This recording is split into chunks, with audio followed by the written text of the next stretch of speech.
We have a very special treat right now. It's our great pleasure to introduce to all of you Mr. Mark Keller. He has been the Chief Financial Officer for the Center for Autism and Related Disorders for the last 10 years. Yeah. You have been an amazing presence in everyone's life, and I had asked you to come in because you're retiring as of next week. I am. And we want to congratulate you on that. Thank you, Shannon. It's both exciting and a little bit scary. I can only imagine. I think probably for me that would be more scary than exciting, but it has the potential to be an adventure. Yeah, indeed. But I wanted you to come in because I think it's important for people who, especially for us parents who have kids on the autism spectrum, that sometimes we feel alone.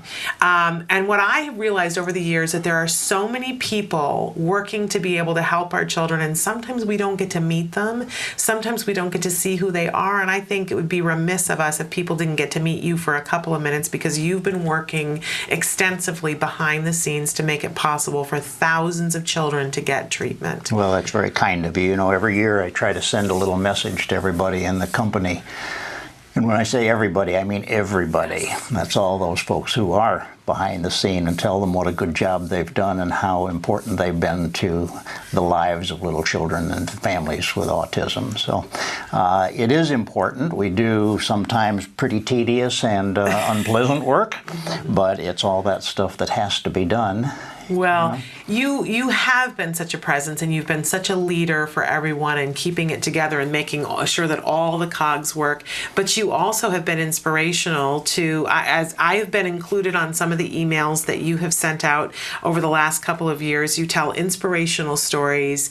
You give us all that little boost, especially at holiday times, and remind us of what's important. I'm going to well up a little bit because your stories have been so beautiful. You're a wonderful writer. I hope that in this retirement you find some time to perhaps spend a little bit more time doing that. I will try to do that. Could there perhaps be a book in the future for Mr. Keller? I doubt if I have that much to say. I would assure you that you do. But you've also, and I was saying this right before the show, before the segment started, that over the years you also send out these really helpful emails letting us know events that are happening locally. And over the last 3 years, I've been able to attend a lot of them with my son. It was like getting a little newsletter of what's happening every weekend.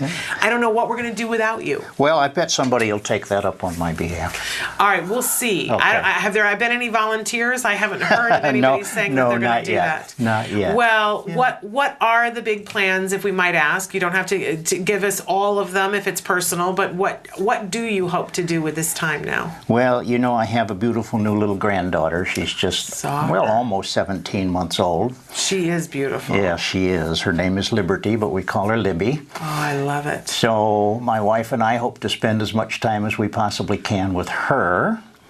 And not to exclude my daughter, of course, and her husband, but... Well, I have a feeling your daughter will like the time when you babysit when she can go do something else. Perhaps that'll be the case, yeah. I'm just going to guess. Aside from that, you know, we have a string of projects to do that I think will probably fill up a lot of time, and then we'll have to sit back and decide what's the long-range goal. Well... My dad lived to be 100 years old. Okay. And was active right up until the last 2 weeks or so. So that's a long time. All right. If I have any of those genes, I might be around for a while. I have a feeling that you will, and I'm glad for all of us. Yeah. We want to salute you and thank you for all your service to the autism community, but also you were a soldier, your service to our country and to the greater good. Thank you. What a remarkable life of service that you have led. Thank you so much for coming in so that our audience can meet you.